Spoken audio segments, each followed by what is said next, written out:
Hey everybody, once again I'm the Fish, and I'm here to bring you guys another awesome StarCraft 2 cast. So today, I've been looking at the replays online, and of course some of the good ones that have been floating around have been in the TSL, the Team Liquid Star League. So we've got also got some really good players here today. Liquid HerO is going to be spawning in the bottom left as the blue Protoss. HerO obviously plays for Team Liquid. He's a guy I really like to cast. He's got great mechanics. He's a lovable character, and he plays for Liquid. So that's that's always a good thing. He's one of these guys who came over from Korea. He's been training a lot with the Americans and other non-Americans as well on Team Liquid. And this is also going to be a Protoss versus Terran, spawning in the top right-hand corner. We've got IM YoDa. So the force is strong with this one, perhaps. YoDa, he's a good Terran player. He played in Code A for 2 seasons. In both of those seasons, he was knocked out by Leenock. So he has a little bit of a weak spot for Leenock. No, he's got a kind of a weakness against Leenock. So another thing about YoDa is that he's one of these players. He's kind of considered to be a bit underrated. He got knocked out of getting knocked out by Leenock is nothing to sneeze at. It's a good way to be. But he's also got an all kill of Fnatic, and other Korean players have kind of said, YoDa's one of these guys to watch. He's a really good player. So when I saw this matchup and this map on Cloud Kingdom, I was like, okay, I got to see this because I want to know, how is HerO going to take down YoDa, or who won. I obviously don't know who won yet, but I can maybe take a guess. The map's going to be Cloud Kingdom. Cloud Kingdom, in my opinion, kind of favors Protoss for the following reasons. You have a lot of high grounds. You have these choke points, which are great for, just the way the natural and the third base is set up is easy for Protoss to defend it.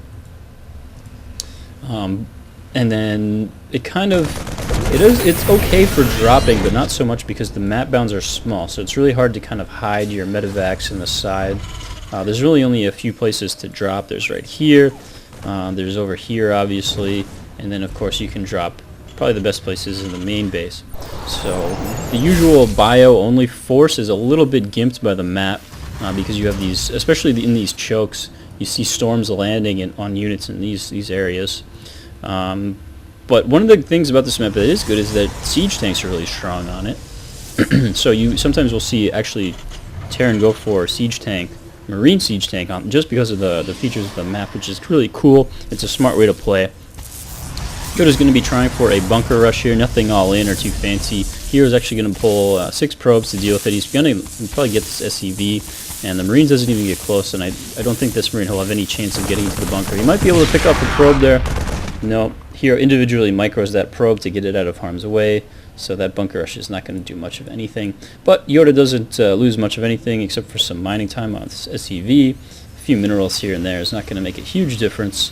But we do see that HerO's taking a bit of a lead. He got that Nexus up really quickly, starting to work on his warp gate research. And this was the 1-gate fast expand build, which is very popular. It's a pretty safe build. It can work in most situations in this matchup. The Protoss build orders against Terran are not that difficult. One mistake that I see Protoss doing a lot is to get a lot of Stalkers at the beginning of the game, which of course die to bio units very easily. The Marauder rushes are kind of tough to deal with. But in general, it's not too difficult to hold off Terran early aggression. The one exception being the 111, which has really fallen out of popularity recently, which for whatever reason I'm not really sure. One thing that we have seen other players on the Korean server doing, HerO's moving in here with some zealots. I don't know if he's going to be able to do anything. I think YoDa will be able to micro these, and the bunker's about to go up.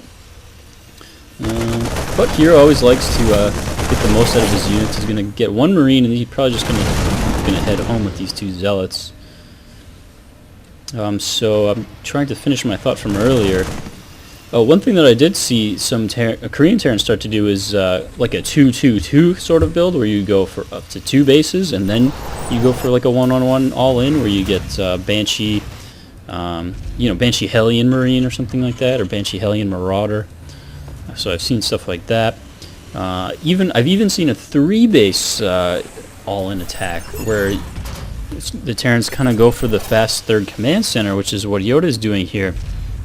Then they get a large Bioforce out, and they supplement that with cloaked Banshees and either Hellions or Siege tanks, and just go for a really strong timing attack there. But that's kind of a new kind of build order that we haven't seen that much lately, but I've seen it in some games, so we'll have to see if YoDa wants to go for Banshees here, if he's just going to stick with Bio. He's got the factory coming down. This could be for Medivacs, this could be for Banshees, but we'll have to see what he decides to do. He's only got a single engineering base, so it's not going to be heavy on the upgrades side. Whoops, HerO manages to save that Stalker. Very nice micro from him. He's got the second base pretty much fully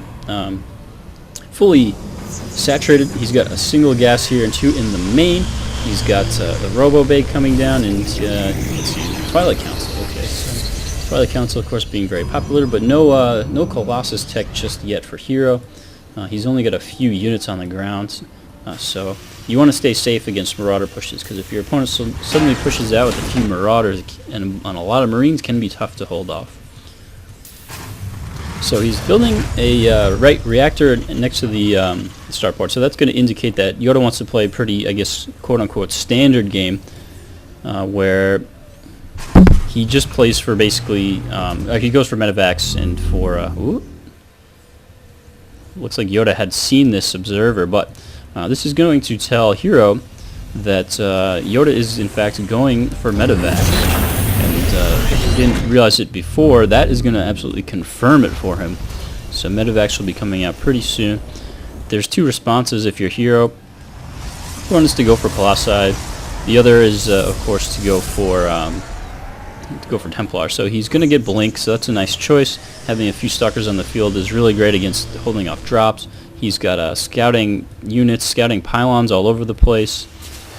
So he should be pretty well prepared. This observer is going to see a lot of what's going on, and it looks like he did actually just see YoDa start to move out with a pretty sizable force of Bio. So this could be kind of tough to hold off. Stimpax is done. HerO's actually going to be moving across the map here. He's going to be taking position on the high ground, but he knows this is coming though. YoDa's getting ahead with a single Marine. Both players actually trying to get their their third base up. YoDa's already starting to mine though, so he's going to have, I don't know if he really wants to put on pressure at this point. That's only ground weapons level 1, which is, well, it's a bit unusual. Normally that's done by now, but Colossi now starting to come out. Full chrono boost on that Nexus. I wonder if here maybe just forgot to hotkey this Nexus. Oh no, he just used one, okay. So YoDa's going to be scouting around with this factory, and this time he actually looks like he wants to go for a push. He's got 4 Medivacs out, which is going to help tremendously. Now HerO's got a lot of Stalkers, so that's not very good, and his army isn't positioned very well at the moment. He's going to need some good micro, some good force fields. He's going to need another Warping of Zealots, and most importantly, he's going to need to somehow buy time for that Colossi to come out so he can defend this. But YoDa's actually choosing to back off here. He may just be trying to throw his opponent off. He may load up for some drops. We'll have to see what YoDa wants to do. Both these players being pretty timid right now, not wanting to really engage. You do see that YoDa has a significant supply lead. YoDa may have simply realized that his third base was faster, and in that case what he would say was, aha, so I've got my faster third up, I'm going to have better economy, so it makes much more sense for me to go for maybe a 3-base timing attack rather than a 2-base attack. So what HerO's going to do is he's going to scout around with a few Stalkers. So this game is actually going to be a best of 3, so we'll have to watch. There should be another game or two after this. We'll have to see what happens. And these Marauders are going to pick off a Stalker, but that will give away the position of these units to HerO. And oh, he's going to lose a Medivac here. Maybe even 2 Medivacs. He's going to get 2 and then blink away. Nice move there by HerO, picking off 2 Medivacs. That really hurts YoDa. These Medivacs are not only expensive, they are somewhat of the backbone of the army. HerO continuing to blink out. He sees everything though. He's got observers in such good places. Coming in now with a Stalker to try and take out this Marine. We do see Mobius Reactor coming out for our Terran player, as well as 4 Ghosts on the way. So late game toss has Colossi and has Templar. HerO has gone for Colossi. The counter to Colossi would, of course, be Vikings. But Ghosts are always good against Toss because EMP is pretty good. You can take out the shields on these units. It's always a good thing. Here, losing a couple Stalkers before blinking away. But now we see that YoDa, he's almost maxed out because of that faster third base.